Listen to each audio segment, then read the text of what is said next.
Hey everyone, my name is Sam. I've been making the videos at this channel. Usually I like to stay behind the camera with my detached hands holding the books and everything. Today I want to do something a little bit different because I'm sort of celebrating a big event in my life. And for a little bit of background, I'll tell you a little bit more about myself. So I currently live in Japan. I've been living here for about 7 years.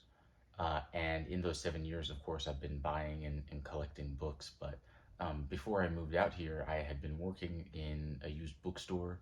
And of course, working at a bookstore, you just end up, amassing a ton of books, just, whether you want to or not. And when I moved out here, I had to leave all of those books behind in the States. And they've been in a closet in my mom's house for the last 7 years. Last May, I had to go home to the States, and I decided it was finally time to get all of my books, everything I owned, in one place. I decided to ship them all out here, and they arrived a couple weeks ago. It took like 4 months by boat for everything to get out here, and the boxes that they were packed in did not survive, but the books themselves, by and large, are in great shape. And I can say for the first time in my life, I am living with all of my books. They're all here in this room, and I'm just so excited about that I decided to do something a little different. So I'm gonna spend the morning in this room, poking around, um, showing off the shelves and talking about what's sort of on my mind as a book owner and a book collector, less so than a reader. I try to always keep these videos pretty casual. The only real thought or philosophy I ever put into making a video or these videos on this channel is that I want them to be a book forward.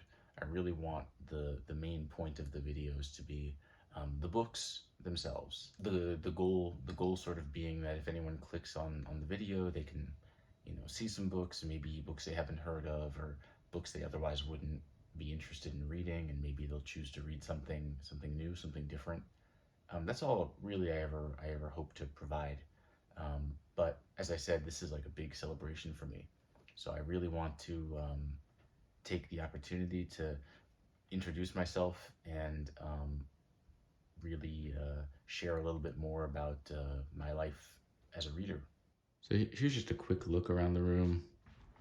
This is all of my fiction. It starts up there with A, and it goes down, wraps around here, and then it continues on this narrow shelf over to here, and then this is where fiction stops, right around here. And then I get some literary criticism, and all of my nonfiction is on these two shelves here. It's going from like science and mythology, history, my books about Japan, music, art, film, and then philosophy into poetry.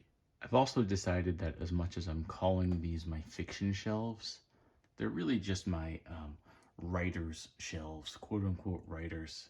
Like anyone whose writing I return to and who I really think about more as like as an author as opposed to like I don't know, like a thinker.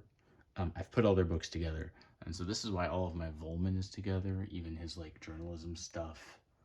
It's all connected, and David Foster Wallace, his essays belong next to his novels. It's also why I've got Annie Dillard here next to Charles Dickens. I just think it makes way more sense for me to keep these writers together than to have like a separate section for creative nonfiction or whatever you'd like to call it. So that's how I've decided to do it. Because I live in Japan, a big real worry is the possibility of an earthquake. And so I put every book that is like large or particularly heavy, I just had to put them at the bottom.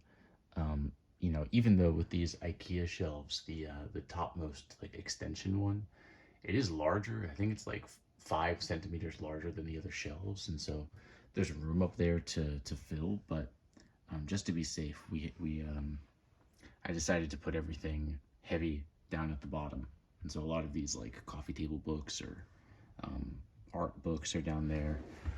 Same thing for fiction. I really wanted all the fiction to be together, but everything that's big, like my folio societies and like House of Leaves and stuff, anything that's like oversized just needs to be closer to the bottom. Even though I would prefer to have everything alphabetical. I've made this like my reading chair, reading corner. It's come together like quite nicely. Um, but in the move and the shelving and everything, I have had to change the shelves for my mass market books, and so they're just sort of piled like this for now. But I think I have space, like I have this little bit of wall space here.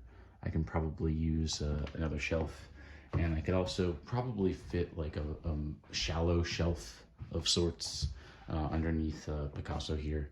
Something in this corner would fit most of my mass market books. The other big thing I need to talk about in this room is this desk, which is just far too big. It's comically large. I got it on sale for a really good price, but this is like a real like business person's desk, and I do not nearly have enough business to necessitate such a desk. It is just way too big. But I think it does like anchor the room nicely, and from this point of view, I can see all of the books more or less. A little trouble seeing this wall. So it's, you know, like the position of it's fine and it fits in here, but it's just like, it's massive. It was so massive that this like big brown wall was kind of aesthetically unpleasing to me. So I got this small shelf, and this is where I've decided to put all of my archipelago books. They're like they're so oddly shaped that they often like interrupt the flow of the shelves a little bit. So you know, I thought keeping them together would both look very nice, and it would ease some headaches when I'm looking for books. Although recently I got this one, which is just hiding back in here. This Eastbound. It's teeny tiny and it's hiding and it's being eaten. I think another one too, my Katsuo Nakamatsu, which I just talked about. So it's not perfect, and maybe I'll reorganize these at one point by size.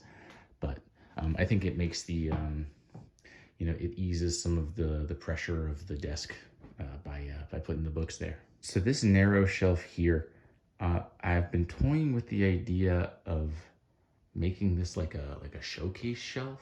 Like, I don't know, maybe putting all of my NYRB books or New Directions books here. The way it's sort of like center, it's really like a focus of the room.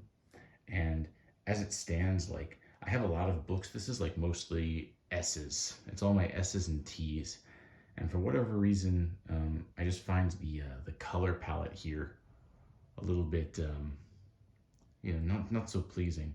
I really like all of my Solstad books. They have this nice color to them here, but there's lots of like whites and pale browns and oranges and stuff. And I don't know, maybe like something so focused that my eye goes to again and again should be a little bit more colorful. But you know, I think having it like this is also easy for me to find everything. One of the dangers of living separately from my books is that over the course of 7 years, I have picked up several duplicates.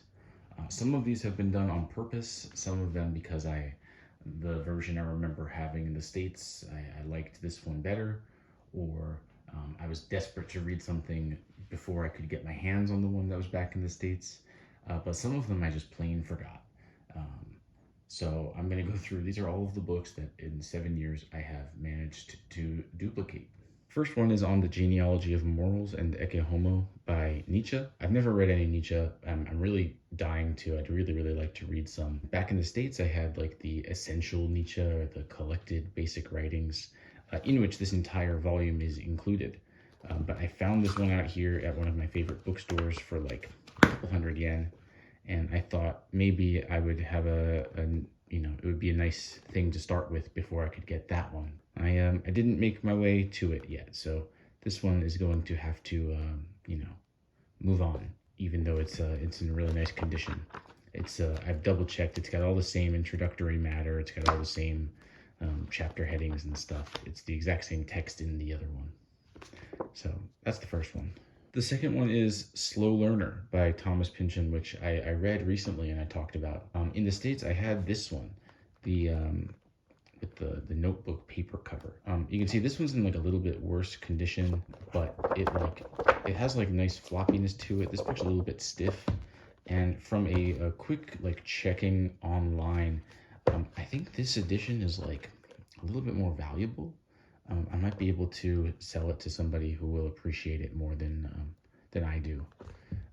So we'll see. I mean, I read this one and my impressions of it were pretty mixed, so I don't think I need like a beautiful, valuable edition of it just to revisit the one or two stories that I really liked.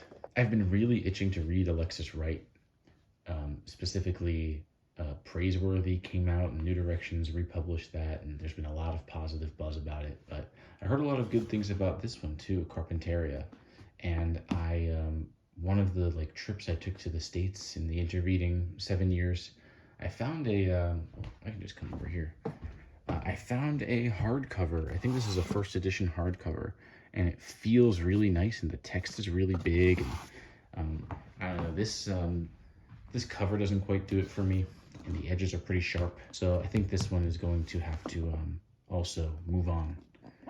But I do really want to read this book. I want to read Alexis Wright sooner rather than later. I have 2 copies of Ulysses. This is something I think I can confidently say I want to try to read next year, 2026. I got this one a long time ago, and I brought it with me to Japan because I knew I wanted to read it.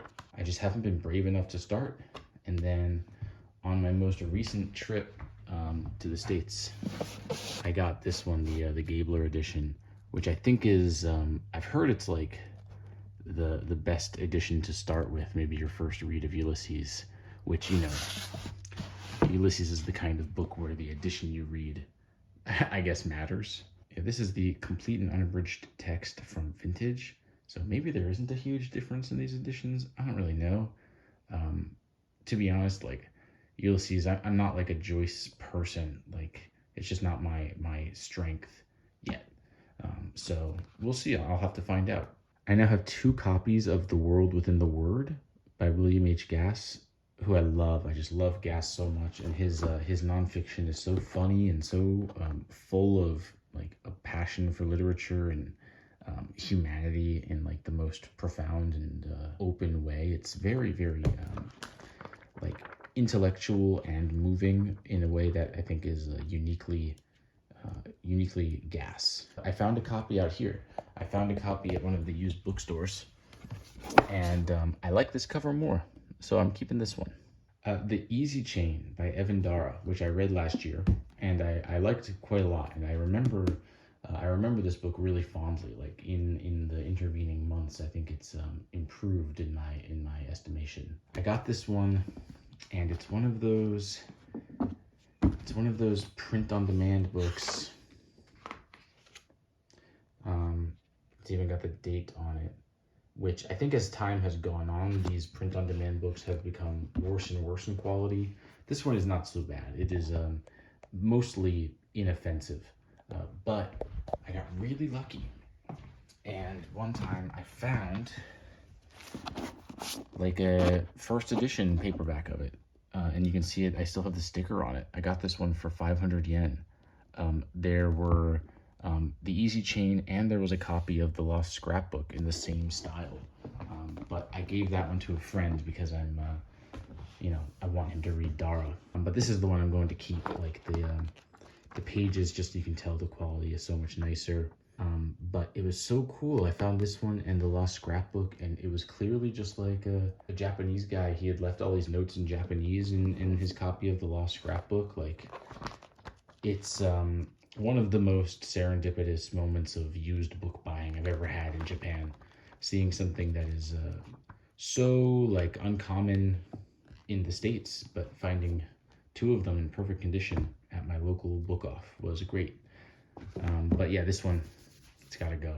And you can see here, my Lost Scrapbook is similarly print on demand, and the A is off center, and it's got this like matte finish that like collects oily residue from your fingers and stuff. Notes of a Native Son by James Baldwin. This one I found out here with the intention of reading sooner rather than later, but I didn't get to it in time. And a while ago, I was up here. A while ago, I managed to find this old Grove edition with this really nice cover in almost perfect condition, I think. Like, it's really, really great. This old copy. Beacon Press, not Grove.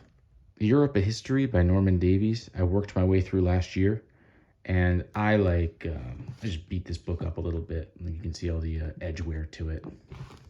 But I have like a really beautiful hardcover, and maybe that paperback I'll hold on to and use as like reference. But like this one is it's really beautiful. It's got this really nice like purple color to it. I really like this one. So these are the two My Struggle books I had managed to pick up just out here in the wild. I think maybe last year for my birthday, I splurged a little bit and somebody was selling the complete hardcover set on eBay. And so I just bought the whole lot and they're in perfect condition. So these ones I got a little bit selfish and I decided to get nice copies for myself. The same is true for this one. I was selfish. This is my copy of The Arcades Project by Walter Benjamin. I found a hardcover online, the first edition hardcover, which I think I've shown before on this channel. Just amazing hardcover copy of The Arcades Project. I think I'm going to keep this one and use this as my reading copy. Keep this one and read it and not worry so much if it gets damaged, coming around with me in my bag. Melancholy by Jan Fosse. These Fitzcarraldo books, sometimes they put them in this like more mass market size and they're very stiff. They don't have like a great give to them. I really like the other versions. The other versions that have the like French flaps. These ones, they feel a lot nicer just flipping through the pages. And so this one was on sale and I decided to buy it. You can see the size difference is, it's really obvious. The Complete Stories of Dorothy Parker. I have like the portable Dorothy Parker, I think it is. I have this one, the portable Dorothy Parker, which has most of the stories and some nonfiction as well, and some poetry. This one just doesn't have as much text, although I really do like this cover image. I really like that. This is the copy of The Magic Mountain I had bought originally, and before I heard that the translation of this one translated by H.T. Lowe Porter. I learned that this translation is dubious, so I decided to get the one translated by Johnny Woods, which I read and loved. So I don't know if I'm really interested in doing like a translation comparison of this book. I'm also not totally fond of these bright red spines from the vintage books. I don't know. I'm not totally sold on them. I don't need them. The last one is All for Nothing by Walter Kompowski. This MYRB book I totally forgot I had bought. I found one online, I think on Better World Books, and I placed an order, and I just totally forgot that I already had this book. Totally forgot about it. So this one is also going to have to go. I have two. I've been trying to protect all of my hardcover books in these Brodart jackets, these Mylar plastic sleeves, but for the life of me, I cannot figure out how to put them on without this little little air pocket. I can't get rid of this. If anyone knows how to get rid of that little bit of air when you're applying these Mylar jackets, please let me know. I've been folding I've been creasing the paper as much as I can, and I've been applying weight and pressing them down overnight with heavy books, but it's just, I hate that.